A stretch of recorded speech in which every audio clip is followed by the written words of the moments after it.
ലോക്സഭാ തിരഞ്ഞെടുപ്പ് കണക്കിലെടുത്തു ജില്ലയിൽ 24 മണിക്കൂറും നിരീക്ഷണ സംവിധാനം ഏർപ്പെടുത്തിയെന്ന് ജില്ലാ തിരഞ്ഞെടുപ്പ് ഓഫീസറായ ജില്ലാ കളക്ടർ. സ്റ്റാറ്റിക് സർവലൈൻസ് ടീമുകളും ഫ്ലൈയിങ് സ്ക്വാഡുകളും ഊർജിതമായ നിരീക്ഷണം നടത്തിവരുന്നു.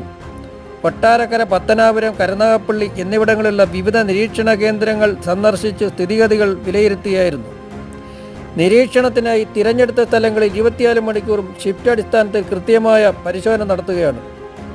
ജില്ലാ അതിർത്തികൾ കേന്ദ്രീകരിച്ച് ഫ്ലൈയിങ് സ്ക്വാഡുകളും ചെക്ക് പോസ്റ്റുകളിൽ പ്രത്യേക നിരീക്ഷണ സംഘവും പ്രവർത്തിക്കുന്നു.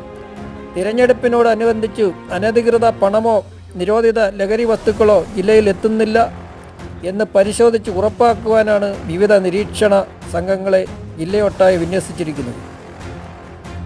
ADM CS Anil, finance officer GR Sreeja തുടങ്ങിയവർ പരിശോധനയിൽ പങ്കെടുത്തു.